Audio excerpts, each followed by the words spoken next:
Hey dancers, welcome back to Broche Banter. I'm your host, Julie. I am so thrilled to welcome Allie Christensen as my guest this week. When she was a dedicated dancer, Allie believed that aches and pains were just part of the job until a serious hip injury forced her to stop dancing. Nothing seemed to help until she took a leap of faith and started lifting weights. To her surprise, the pain disappeared. Now, as a coach for dancers of all ages, Allie shares what she's learned about injury prevention, recovery, and the importance of strength training. We break down terms like cross-training and conditioning, we discuss how to build physical and mental stamina at any age, and we explore ways to keep ballet training safe and sustainable. Tune in to learn how to move smarter, understand your body's unique needs, and take even better care of your incredible body. If you'd like to learn more from Allie, be sure to check out the description where you can find her Absolute Beginner's Guide to Strength for Adults. If you'd like to work with her, be sure to also try out a 7-day free trial of her Dancer Strong platform. And with that, I hope you enjoy this episode with Allie. Welcome to Broche Banter, Allie. I'm so excited to get to chat with you today. Well, I'm so happy to be here. I love getting to talk with you. Always so fun. We have so much crossover in both our philosophy and in our students and in our dancers. So it's always fun when we get to chat. We'll do our best to keep it to an hour, but no guarantees. I know. So Allie, you really specialize in helping adults, well, dancers in general, but you do work with a good amount of adult dancers, which is obviously who I cater to, so we can focus in there. You help dancers with their strength, with their cross training, with their balancing their bodies out. And I think it would be helpful for people to hear why. Why do you care about this so much? What is it? What has gone through your life that makes you really so passionate as you are about dedicating your life and your work to this topic? Mm-hmm. Well, there really are so many things, but I grew up dancing and I never had the quote dancer body. I was always deemed more muscular, not as flexible, didn't have turnout hips. And I clawed my way into a pre-professional program and into a short professional career. In that time, I always had aches and pains and just things that everyone said, oh, yep, that's dance, that's normal. And that plus not having the availability of specialists in the dance world like we do now.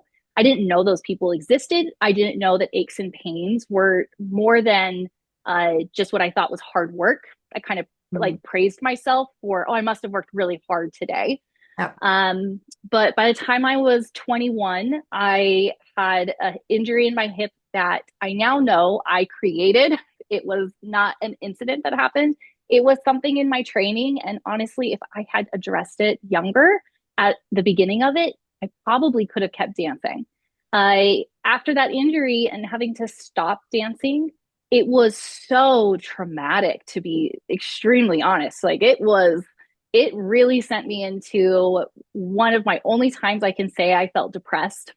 I didn't know what to do with my life. I had trained so hard for this.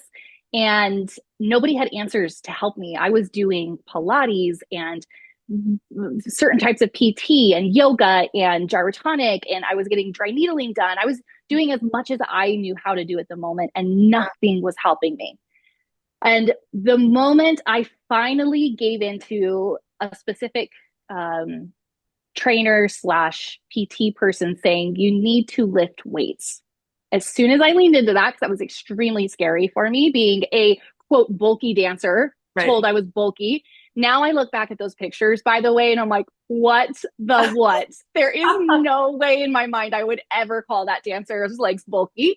But that's what was running through my head. And right, in my mind, I had been told that weights are you pick up a 5-pound weight and you are going to be bulky as heck. You're going to look like you're doing strength training for like the big muscle men. So as soon as I picked up a weight and did it correctly, my hip stopped hurting. And I was like, oh my gosh, I've spent probably 10 years having hip pain and the last 2 years in extreme pain after stop dancing. So that really pushed me into this field. I realized that the information I had been given was subpar, to be nice. And as I looked around the dance world and as I got back into dance, I realized that the corrections we were getting, the cues we're giving, the type of movement that they're trying to accomplish by watching somebody else do it was hurting my hip. And I was like, okay, I know this is not right. So how do I create the movement? What do I need to know about my body to be able to make dancing work? And Mm-hmm. I feel like I really started from the beginning, because after that injury, after 2 years of not dancing and dealing with this injury, I got into class, and I had this memory in my body of what it felt like to hold my leg in all cone above 90 degrees. And I closed my eyes and I'd extend my leg out to the side and I'd look at it, and it was down at the ground. And it was just like, that is not what I remember it feeling like. And I don't know how to get my leg up above 90 anymore. Yeah. So I really had to figure out, as an adult who was not given the general generic ballet cues that you get as a little kid, what is ballet? How do you do it in your body? And how do we do it well while still gaining technique and all the things we're striving for in dance? Mm-hmm. So there were so many other things that brought me into this, but that's really the big thing that pushed me into this world and working with dancers. What an amazing and wild story. I mean, it's one of those things where you were so young when all of that was I happening. So know. young. I mean, I know when you're 21, you think you're not young, or at least I didn't think I was young, but like looking back at someone who's 21 with severe hip pain, just deep into depression, not sure what to do with their life. It's just like, kind of hard, kind of gut wrenching, honestly. Like when you Yeah. picture like baby Allie. I mean, she wasn't a baby, but she was so young, right? Oh, It's she like, was a baby. I mean, I'm not that old. I'm in my 30s, but I see yeah, 20-year-olds and I'm like, "Oh, you're such a child." totally. They just In have, the I in mean, the best way. I'm like, "You're yeah. so young. You have your whole life ahead of you." The whole life. And then to be 21 and be like, what am I going to do with my life? Like my life is over. Like this, to be at that age and kind of have that sense is just a terrible disservice to baby Allie. So it's amazing that you turned it into what you have now. And one of my favorite quotes is like, the worst thing that happened to you lives right next to your life purpose. Yeah. And I think it's with how you've taken it and turned it, it's like you learn so much in that process of having to recover, because when you, like you said, when you're a kid and you just figure it out, in a certain way, you figure out and mimic it. Mhm. Director's just like, get your leg up. And you're like, okay, I don't know how, but you're a kid. So you'll just figure it out. And like, you just mimic it. And then you don't know. So you actually figure out like, oh, those are the muscles. Anatomically, here's what's happening in my hip. Here's where the femur head is. Like you just actually have to like Mhm. legitimately figure it out, not just like Yeah. do it and hope for the best. Totally. And there's such a sense in the past dance world. And I see it a lot still with the young dancers that I work with, who are very competitive, who are really trying to go to college or dance professionally. They live as dance is their only thing. They Yes. are a dancer. They are not a human and then a dancer. And that's how I grew up, is you are a dancer, you live, breathe, dance. If you're not a dancer, then you're nothing. And at that, I hadn't gone to college. I had no other plans for life. There was nothing that thought that had sent me down a different path yet. So now a big part of, especially with the children I work with, is you have to have other passions. You have to enjoy moving in other ways. I grew up not training in other ways. I danced. Yeah. And I think that was a disservice to myself. Like if I could go back, that is something I would push upon myself, is like to play sports, not for, you don't have to be competitive, but for fun. Like go kick the soccer ball, go hit the baseball. Like those types of skills not only help with dance, but I think they teach us to like movement. So Mhm. one hurdle I had to get over was not only just being afraid of bulking, but like liking going to the gym, liking working out in ways that weren't ballet. And to this day, that's still, I sometimes have to fight my brain of like, no, movement is enjoyable. Just go do it. Like you feel better after you do it. But it's still not dance. And Yeah. it's something that I think that we need to make sure that dance is a part of us, but not all of us. Hmm. I think this is something that dancers especially struggle with so much when it comes to taking on a cross training program like you offer, or weight training program in general. Is just like, you like to dance, and all you like to do is dance. And so anything that's not dance almost either feels like very boring or like a waste of time, or you're getting pulled away from what you truly love. Like all of those things I think are so tough for dancers to, like, I don't know if get over is the word, but like push Yeah. through Wrap your brain or around. wrap your brain around. Like it's just like, so it's like, in so many ways we have to tell ourselves what the benefits are so that we Mhm. understand how it's helping our dance and that we make it like worthwhile to do those extra activities. Like why should you do 10 minutes of core when you could do 10 minutes of your favorite, ballet bar, Harry Potter ballet bar? Like why should you get on the Totally. floor and do that instead? And how frequently should you do that instead? And like taking away from the time, if you have only an hour a week, how do you balance that with ballet, which you love, and with exercise, which is also with strength training and things, which is also beneficial. I think that's a huge part whenever I approach the conversation of cross training with people who just love to dance. Totally. Well, I think that one of the big things, again, going back to like my personal experience, I realized I don't know why a squat makes me feel better, but it does. And I don't really enjoy it while I'm doing it, but I stand up and like, oh my gosh, my leg goes higher. There's all these things where I realize now as an instructor and as a coach, if I can, it is my job to help you see why this is so important for dance and not just like core is going to make it better. I mean, because yes, core is going to make it better. But why is this particular exercise so dang helpful if you are somebody that falls backwards in your balances? It's not just because your core is stronger, it's because as you do this exercise, you're engaging muscles. And can you feel how when you fall backwards, you have to engage this to bring it back? So Mm-hmm. I find that when dancers start to make those connections, it doesn't make it so that you don't want to be or you want to be dancing more or less, but it makes it more tolerable. And you start to say, okay, like I'm getting tired of falling backwards in my pirouettes. And as much as I do classwork, it's just not changing. Yeah. And you know what? That time I was working with Allie, my balance was stellar. So yeah, maybe the exercise is worth it. And when you find that, I feel like most people are willing to do the work. And the great news is that I'm sure we're going to get to, you don't have to do hours and hours of work each week. You just have to choose and find exercises that assist what your goals are. So Yeah. we'll get more into that, but it's not a lot. You just got to do the right things for your body. Yeah, and I find when people ask me, should I be cross training? Like there's so much there's both good and bad news with the fact that cross training is now much more widely talked about. In that the great news is that people are aware that it exists. But the funny Mm-hmm. news is that people are like, they come in with no knowledge about what's going on and they're just like, should I be cross training? And the answer is, what do you need? Where are you Yes. starting from? What are you trying to do? What are the problems you're facing? Like you said, if you don't even know what your problems are, you don't necessarily know like what a blanket cross training program is going to look like. Like maybe you need general strength. Maybe you've never been able to touch your toes before. Maybe you can't do a body weight squat. Maybe you can do all of those things and you're super athletic and you need a different thing. Like the answer, should I do cross training because it's popular and everyone's talking about it? It's like you said, if you're just thinking, should I do cross training in general? You might be doing 2 or 3 hours a day because you're like, well, I have to get my back and then I have to get my biceps, then I have to get my core, then I have to get my Absolutely. quads. And you're just like, then you get overwhelmed. It's like, no, laser focus.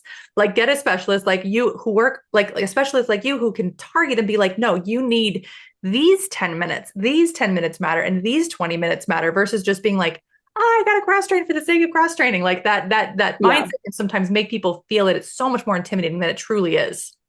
Right. Totally. And I feel like we as a society and in the fitness world, we're really terrible. We throw around so many words that have no meaning, or we mismatch things.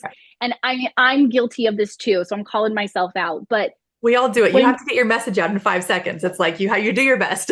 yes, but I think the first thing is to identify what you want to work on. Yeah. And you know what you want to work on. You may not know what it involves or how it should be done, but you're gonna come to me and you're gonna say, I always get the correction that my shoulders are up, or I feel like my hip is always lifted when I extend it to the side. I can't get my arabesque up. My right foot turns out more than my left foot. Like you know these things. So you come in with that knowledge and then we say, okay, let's figure out what type of movement is going to help you the most. Mm-hmm. So I am a gyrotonic instructor, a strength and conditioning coach, and then I have a bunch of unofficial knowledge from all these different areas.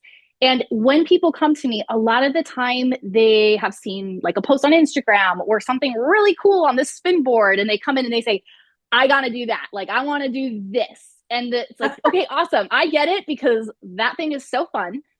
But what are your goals? Because Yeah. I actually don't think that this piece of equipment or doing this exercise is going to help you towards that goal. Will it be awesome? Will you gain knowledge? Yes. But Are we going to get you where you want to go the fastest by doing all these different things? No, we're not.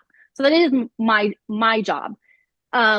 But when you come in or when you're looking at these different things, I want you to consider a few things. One is that cross training and conditioning are general words, and they do have different meanings, but they get intertwined, mixed around. And I would not take any offense if you came in and said one or the other and then you really meant the other. It's fine. Cross training is the general broad word for things that are different than your sport. So for us, ballet is our sport. It's turned out, it's upright. We use a lot of foot and ankle strength. We're doing things that are very bendy and in that external rotation position. So things that are different from ballet are going to be considered cross training. That would be anything from like running and sprinting to squatting in parallel to holding a weight, jumping without pointing your toes. We can go through a huge list and you can just think of the opposite of ballet. Conditioning typically means movements like your sport. You are conditioning for the thing. So that would be doing turnout exercises, working on flexibility, things that look fancy.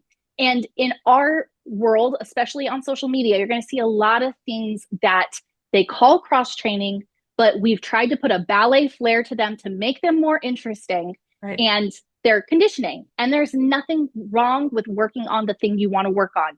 If you want turnout, you got to do some turnout muscles. Yeah, it's the way it is. But if all you do is turnout exercises, you're going to create another issue by overusing and overworking a certain muscle group without creating balance in the hip structure. Mm-hmm. So we have these two differences. And then we have to think about what happens when we want to gain strength. Strength is a category that's probably, it is official, but in the dance world, we think using 3-pound weights means we're gaining strength. And just by our anatomy, by science, you are not gaining strength moving a 3-pound weight. Strength, that is built by moving heavy objects. And yes, if you move your arm 25 to 50 times with a 3-pound weight, you are going to start to feel some fatigue. But you are not gaining strength in the best way possible. And it actually probably isn't considered strength building. So when we're looking at dance and you're saying, like, I want to be able to lift my leg higher. Yes, there's a flexibility aspect, but there's a strength aspect. And if you're thinking about your life, because remember, we're not dancers, we're humans who dance. I know that for myself, coming into my 30s, I started to realize, like, I'm preparing my body to age. I should have been doing this younger. I should have been thinking about this in my 20s, but I wasn't. But the statistic, the science behind this is that every decade we lose 3 to 8% of our muscle mass. And after we hit 60, it almost doubles. So we are just at 30, which is so young. If we're not actively doing things to build our muscle mass, which is moving heavy objects, then we're decreasing in our muscle mass. And then you're asking your body to do these super hard things in class that require strength and muscle mass, but we're not actually training for it. So you're looking at, am I doing dance specific things? Am I doing things that are different than dance? And am I actually challenging my muscle growth? That doesn't mean bulking. It just literally means keeping muscle mass or gaining just enough so that you have the ability to be a human, to dance, to pick up your grandkids, to get on and off the toilet. I mean, these are things that we have to be able to do. And when you train with that aspect in mind as well, dance does get better with all of your strength training. Mm-hmm. Yeah. It's all these words get so mixed up, like toning, lengthening the muscles, yes. Toning and lengthening. Toning and lengthening is a common one that you see in the dance world. I'm sure that like dagger through your heart when I just said those words. Gosh. Okay. So I had an amazing opportunity this year to be on a little panel with the trainer who works with the Royal Ballet. So he's the top of the barrel here, wow, right? That's like incredible. Yes. And he said, we got asked the question, what do you say to a dancer when they want to lengthen their muscles? Yeah. And he said, what I know, but it was so wonderful to hear him say this, that you are not changing the length of your muscle. It is not happening. Your muscle is your muscle. And when somebody says, I want to tone and lengthen a muscle, what we're actually seeing is the decrease in body fat. And if you look at the most like picture perfect, quote, quote, ballet dancer, you're seeing a low percentage of body fat with capability in their joint to move their legs. Like that's what you're seeing. So if you are trying to tone and lengthen a muscle, then just know what you're actually looking for is muscle is fat loss, and that is in a diet, right? And that's working with a nutritionist. And you're not going to change the length of your muscle. We can change how we use those muscles, and they will change the way your hip orients with your torso, and you'll change the way your leg sits inside of the hip socket, which does look better. But it's not because you changed the length of your muscle, and it's not because all of a sudden you're muscle toned. It's that other side of it, losing the fat. So that's great. And it's also like, oh, dang it, you know, but it takes a little burden off coming from the girl who didn't want to bulk. Like, okay, so it's something different than what we actually are, what they're showing on social media and what we're teaching ourselves. It's just not true. So know what you're trying to accomplish. Yeah, always know what you're trying to accomplish. And if what you're trying to accomplish is actually related to what you're doing. Yeah.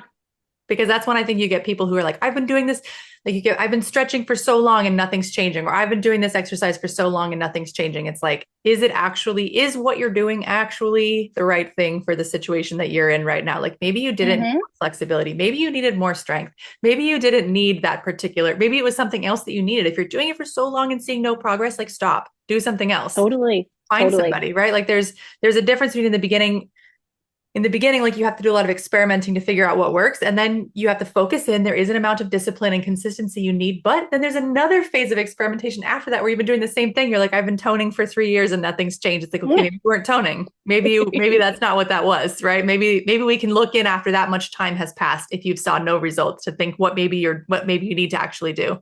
Yes. And that consistency is so important.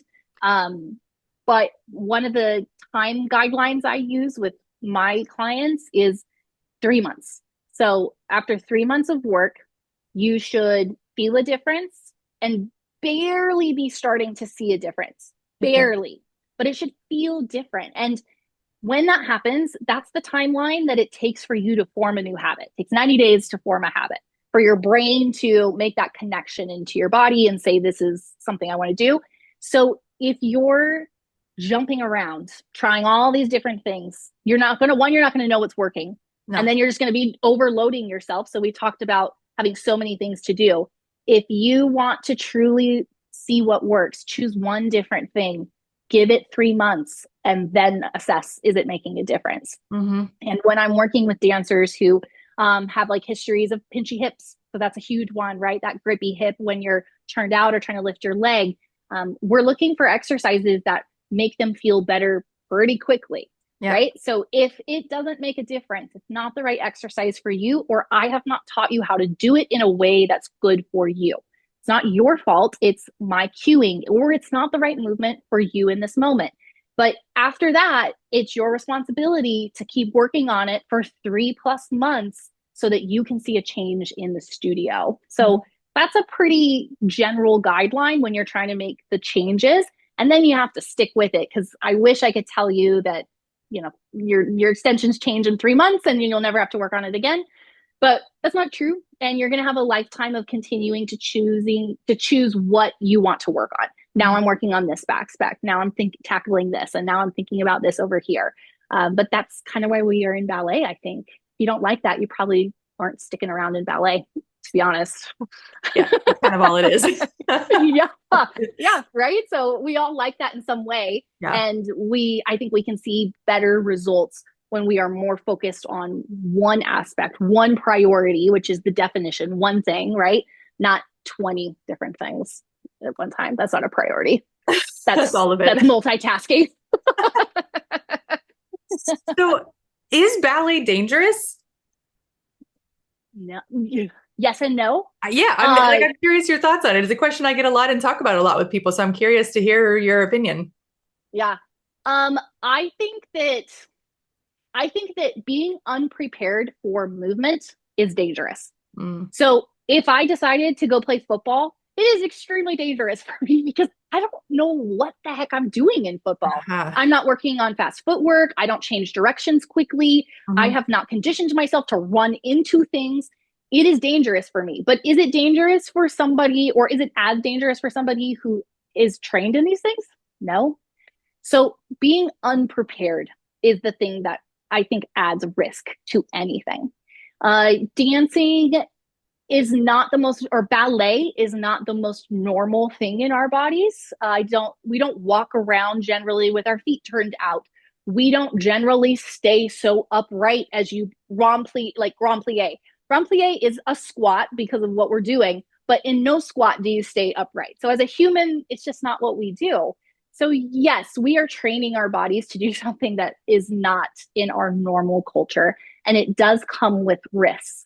But choosing to be prepared in the movements that you need leading up, which is where cross training and strengthening come in, really reduces that risk quite a bit. There are not a lot of studies of dancers yet. They are coming. Like I actually know there are things being studied at this moment, which is very exciting, but it's going to take 3 more years for them to have, the evidence of what that was. But there was a recent study that came out. It was very small, so take it with a grain of salt, but I do know that these ideas are correct, at least in what I see. And then what they did is they took professional dancers and they added a like health and wellness type of regime, I guess, to what they're doing. So they had 5 things that they changed or focused on with them. It was strength, rest, nutrition, the floor that they were dancing on, and then having access to a specialized health provider. When they changed those 5 things, their injury rate dropped 82%. So basically, just by using the knowledge that we have in other sports, that strength training, that making sure you're resting is happening, that your nutrition is on point for what you're trying to do, flooring, and then having people like myself and other professionals to assist you through the little peaks and valleys. 82% is what happened with their injury rate. So went down. So I know that we reduce the risk immensely when you are doing small things that help you prepare your body for the extreme thing that is ballet. Yeah. And I wish I could tell every dancer that you're never going to get injured or you're never going to have a little tweak or ache or pain. It's just not the way it is. But to be honest, that's not the human experience. We have pain because it tells us when something's not going right in our body. And when you look at it that way, not like, I hurt myself, but like, my low back is telling me something. When you look at it that way, you can solve things so quickly. And yes, you might have to reach out to someone. This is not on you to know exactly what to do. But if you look at it that way, you're going to be able to come to someone like you and say, hey, my low back has been bothering me. And you'll say, oh yeah, that's not normal. Why don't you reach out to Allie, or here's a PT that I've worked with. And you're going to answer those questions so much faster. So pain is that normal experience. It's happening whether you are sitting on your couch or whether you're in the studio doing grand jetés. Yeah. We just have to use that knowledge that our body gives us. And the only way that it can tell us something is by sending a pain signal. The only thing that it can do. So it's just information, and handle it quickly. And I think it reduces that risk with those other factors in mind. And yeah, I think there's a huge part about pain that I had wanted to circle back to from your first story, which was like, you took pride in the pain and almost like felt that was in some sense a badge of honor. Like, I think when, sometimes I'll get people coming back who are, in their 50s, 60s, 70s, even into early 80s, who went on point that many years ago as a kid, and toe pads weren't allowed and your feet were all grinded up, and that was like part of the experience of being a dancer. And if you couldn't handle that pain, like, you couldn't be a dancer, because they didn't allow toe pads, they didn't allow cushions the shoes, they're just like getting their feet eaten alive. And it was like almost like that pain was meant that you were like a better dancer, or you're able to handle it. I don't exactly know how that's like what that was. But yeah, I think there's a huge difference, like you said, between soreness, like muscle soreness, an ongoing ache, a sharp pinchy pain. Like there's so many, like an acute thing that happened because of a specific issue, like those there's so many different types of pain. And I think sometimes the the ones that are the most insidious are the ones that just creep up slowly and stick around. And you're like, well, it's kind of achy. It just bothers me sometimes. Like you blame it on the weather or on whatever happened, it's like, no, Yep. you are building the way you're moving is actually creating this problem. Like, oh, I'm just getting old. I mean, these things do happen. The weather, if it's cold, does affect your body if you're not warmed up enough. And aging, obviously, your joints feel different than when you're younger. But like, you have to listen to each of these things and learn what they're telling you. Yeah.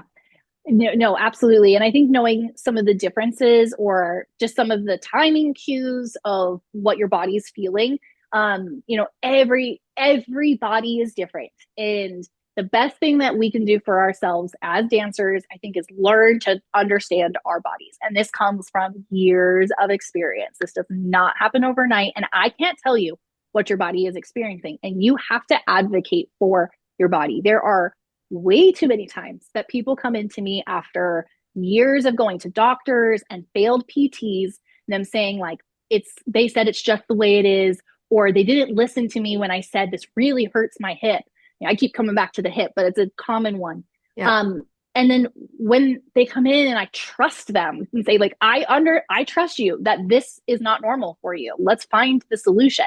And Yeah. I don't always have the solution, but I have the team of people that I trust who are in the same frame of mind, Right. and we will find the answer. It is not, you're not meant to be in discomfort, in pain. And then there has to be a level of trust, which I understand can waver the longer you've had pain and the more quote failed experiences you've had with medical professionals.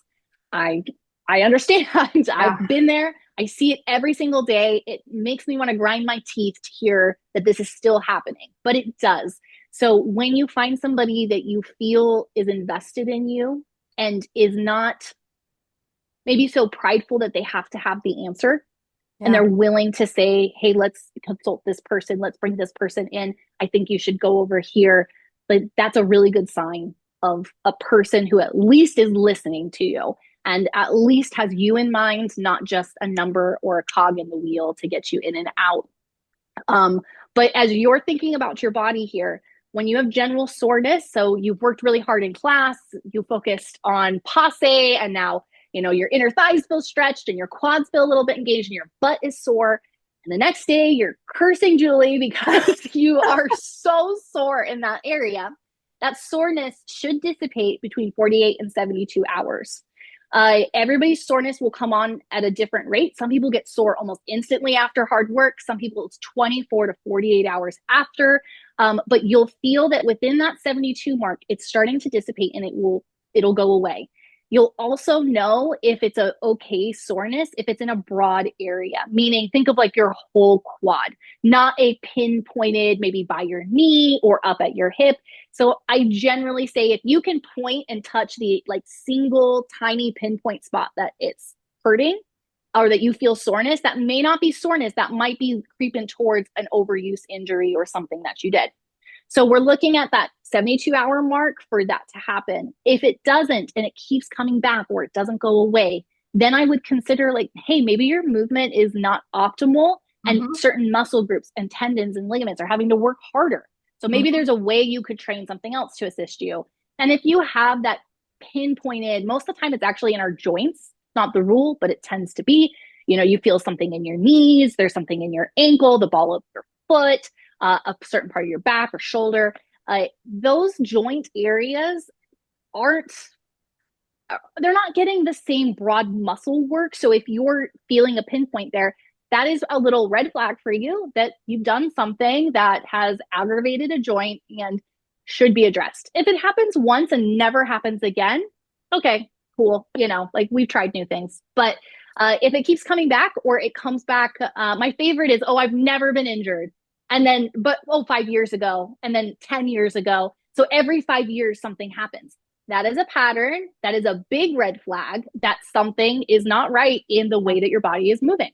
So it doesn't have to be that you were injured or felt an ache or pain last week, but those patterns start to evolve the longer we're around on this earth. And as adults, we really can identify those because we have the years underneath our belt. But as far as the other aspects of that, like recovery and understanding your pain, there's a few general things that you can do to help your body recover. I am not a recovery expert. There are people who deep dive into cellular levels to assist with recovery. And I think if that's your jam, cool. But I think that there's some general broad things that you can do that really make a big impact. And then if you want to dive into the diet cold plunges, protein at a certain time, then you can totally do that. But that's not my expertise. But if you eat before and after you work out and you have a nice mix of fats, proteins, and carbohydrates, both before and after, your body's going to recover easier. If you take true rest days, so this comes back to how much should I be dancing, how much should I be cross training? You should not be dancing and cross training every single day of the week. There needs to be days where you don't do anything. Maybe you go for a gentle walk, or maybe you decide to do like a 10-minute feel good, stretchy movement, but it's not considered a workout. So if you're ever thinking I need to work out, we need to have those rest days in there, and at least 2 if you are a seasoned dancer. But if you're coming back into ballet or you've never done ballet before, like we're starting dance at 1 day a week for a while. And that means that those other days have more rest until you prove your body can handle it. Yeah. When your body can handle it, then we add a little bit more. We let it mellow. You let it see how it goes. And then we add a little bit more. And that's how we go. It could take years for you to get to your full schedule where you're cross training and dancing and you're found a good combination. It could take a while. So be patient with yourself.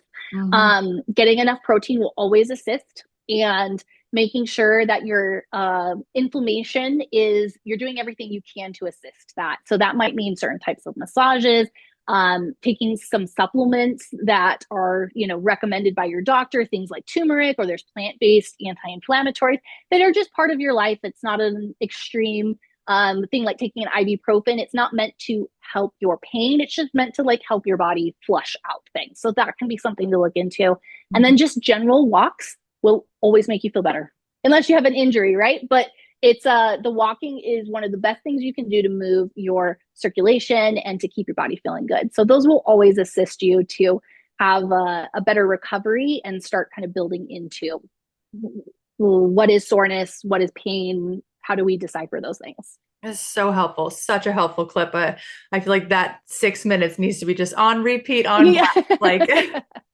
over and over again. We need to keep hearing it over and over. Yeah. We need the reminder. We need all of those reminders over and over again. I think one of the big things I want to touch on there that I get a lot of questions about, especially from, my older dancers coming back from long breaks, like especially people who danced when they were younger and they're coming back later, like maybe they danced in their 20, they're coming back at 65, they danced when they're younger, they're coming back. And stamina is a huge worry and the place that people want to get up to, like the frustration of having your mind wanting to do more than what your body can do and being able to make it through full class and being able to build up to, even a 90-minute in-person class is actually quite a bit, but the fact that that's like seen as the standard is sometimes worrisome when you're building up stamina for the first time. It's like, oh my gosh, everyone else can make it through 90 minutes. Why am I petering out by Ronda Jam? Like that, building that stamina up is tough, is super, super tough. Do you have any thoughts around stamina? Does strength help with that? Like what is your thoughts about where stamina fits into all of this? Yeah. Well, stamina is going to be something that you build over time. And I mean, we're seeing a theme here. There is no instant change. Why not? Why not? I know. It's so frustrating. The worst. But yeah, like, gosh, there is nothing that's just going to instantly make you feel like you can go longer. Yeah. I also want to acknowledge that the mental stamina to make it through a class can almost be more than the physical stamina. It takes so much out of your body, which I really think is why some people, especially if you have been going to the gym or maybe you do some type of other class before, like I can make it through that class, but why can't I make it through ballet? Yeah. Well, ballet is physically extremely demanding, but also you don't go into like an Orange Theory class or you don't go running and you're not thinking about every single moment of it. You get to zone out when you do that kind of stuff. Mm-hmm. And in ballet, it's the exact opposite. So it's mentally extremely fatiguing as well. Yeah. But with your stamina, true strength building, so again, moving heavy objects will be a nice bump up in stamina. It's not the same thing. Don't get me wrong. but it will assist you. So if you are not used to moving heavy objects, it's going to take a little bit of that. Your heart rate's going to go up. You're going to feel that raise, and then a little bit of the lower in your heart rate, and then the raise and a little bit lower. So that's a really nice way to make that transition. And it has multiple benefits for us as dancers. But stamina is going to come from doing other activities as well. So if it's something you're concerned about, I actually don't recommend that you just try to do ballet as much as you can. Take your kids and go for a bike ride and sprint for 30 seconds on the bike and then pedal really slowly for 30 seconds on the bike.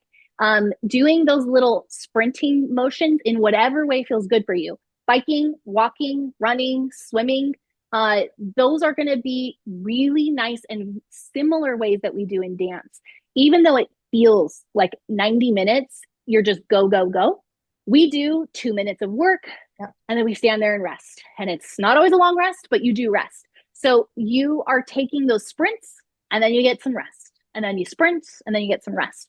So stamina could be built that way by taking activities that you can tolerate and putting them into play in an actually playful way. So you don't have to become a runner. You don't have to become a swimmer, but go choose the modality that feels best on your body and try to make it a game. If you don't have kids, then go grab someone else and like, I'm going to race you here.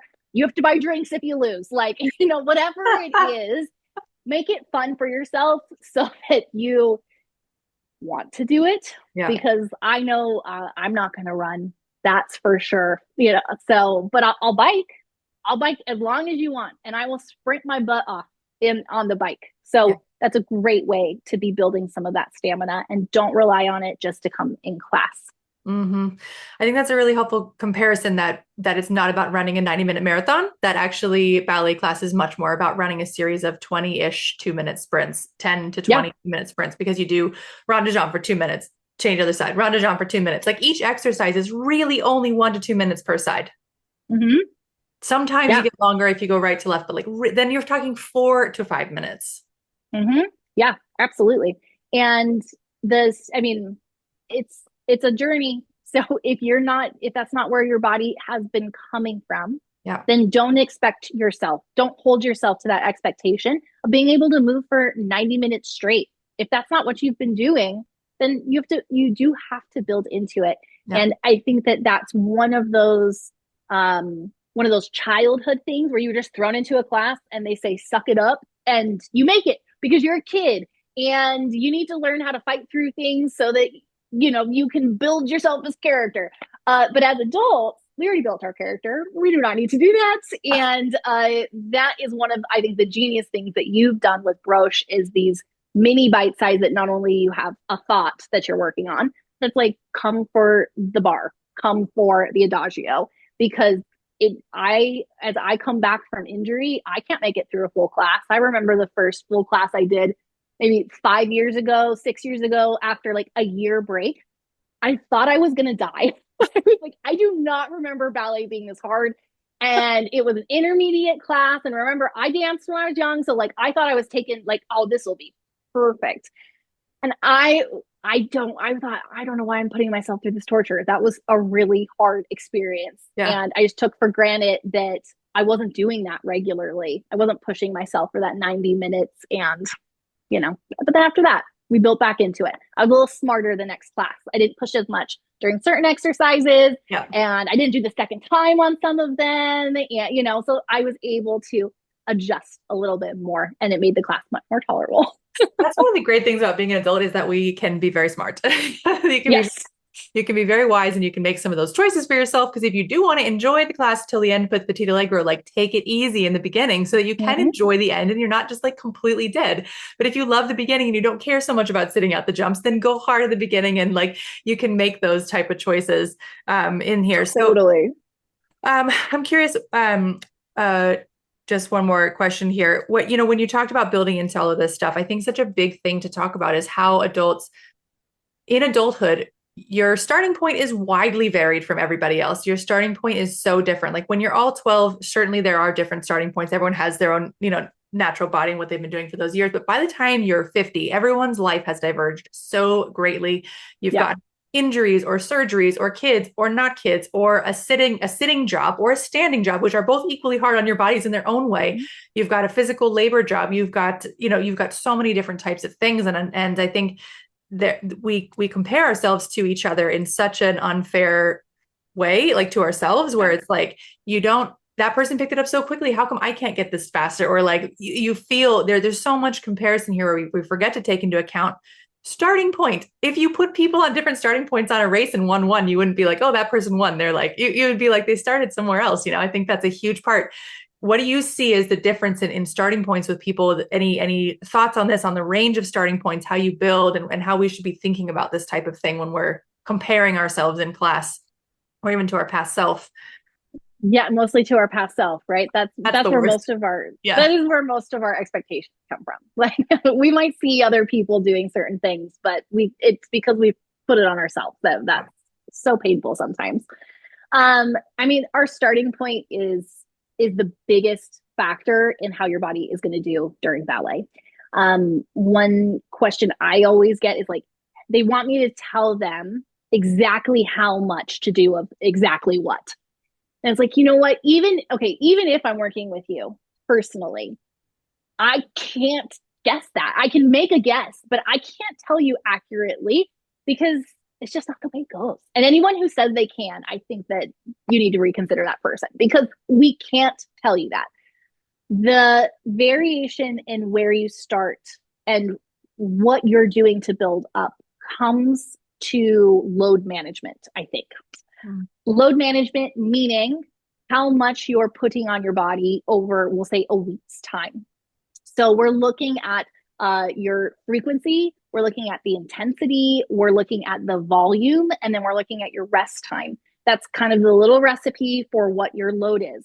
And one of the big issues that happens in the dance world is we have so many different instructors who have an idea about what will build you to the dancer that you want to be. And none of us are talking.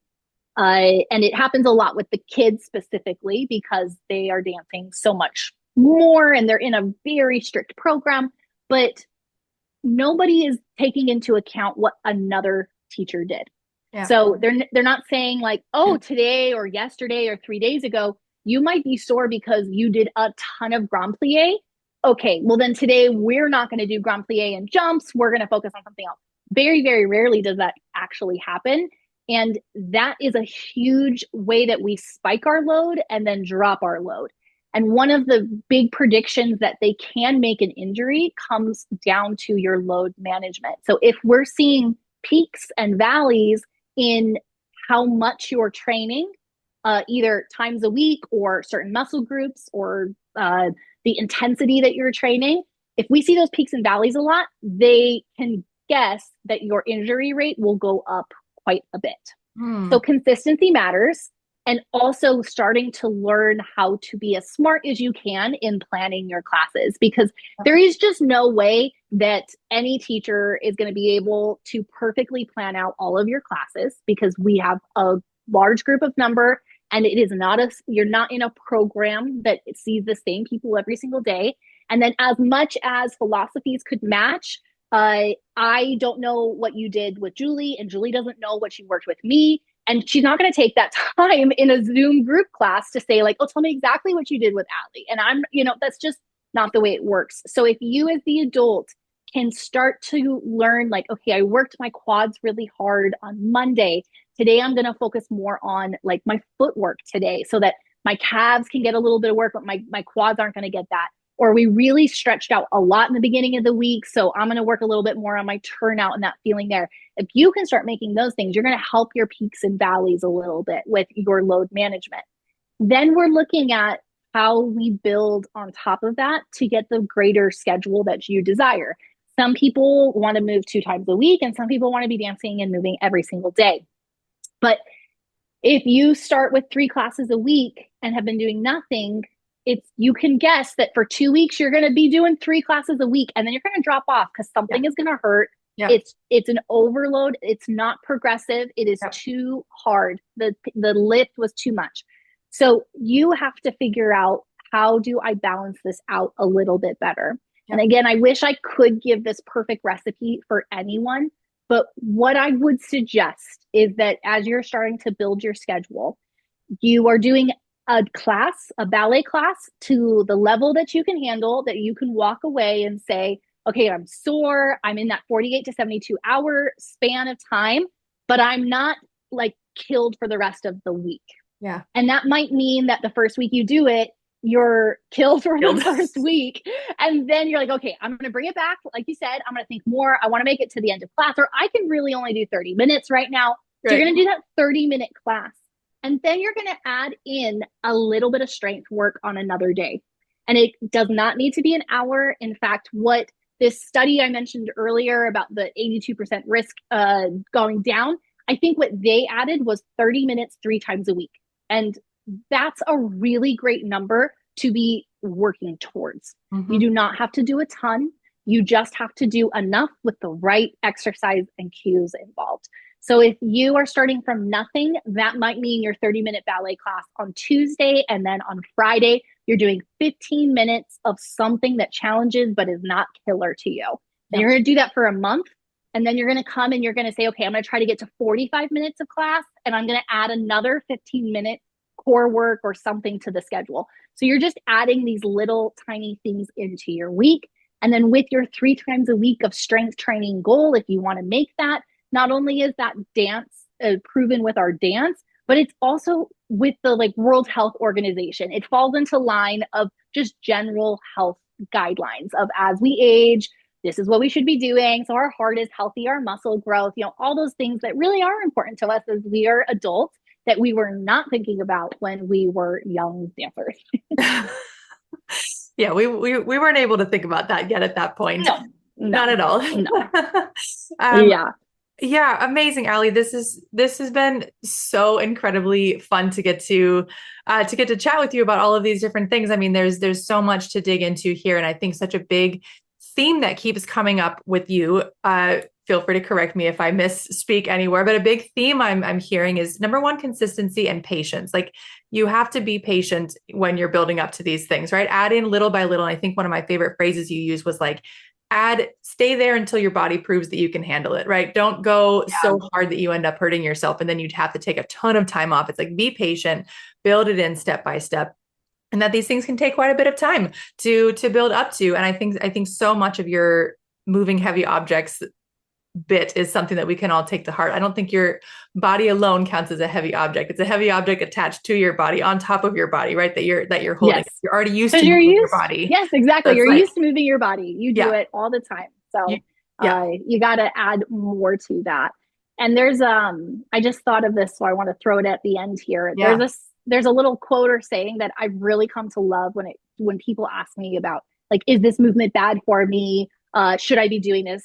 Yeah. Well, one, movement is just movement. Like there is no bad movement, but there are bad cues and bad ways to execute it. So knowing how to do it is going to make your body feel better. Knowing how to do a tendu with your body is going to change how your knee tweaks, how your ankle feels, how your hips feel. Same with any cross-training exercise. But there's a saying that I think it goes something like, the dose makes the poison. So basically, there is no poison until the dosage gets too much. Yeah. So I really like that when it comes to deciding, is this the right thing for my body? Am I doing too much? It's like you're dosing the poison. So if there may not be the bad movement, but maybe you're doing too much at this time and you don't know until you kind of pull back on it and you take the time to let your body adjust. So if that's happening to you, you might be poisoning yourself. You might be dosing too much ballet, too much cross training, too much stretching, too much foot TheraBand work, whatever it is. There is not a bad movement. You just might be doing too much of it.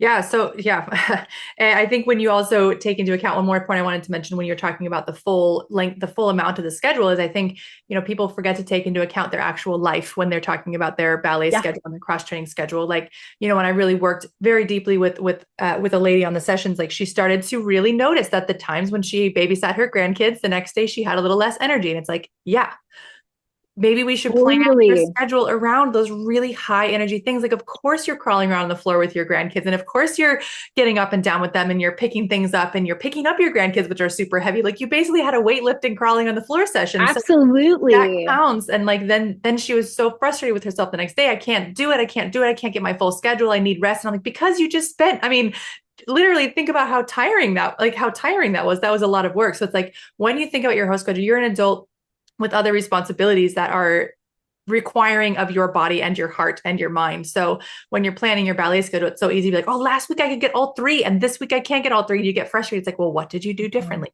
Did you have insomnia one night? Were you worried about something? Did you have to clean up barf from your dog on the floor 4 times? Like, these things, like, they really do impact your overall body and how it feels. So it's like learning to listen to this partner that you live with, your body, learning to listen to it and to work with it is really the key here to injury-free and really successful, both in your mind and in your body, long dance career.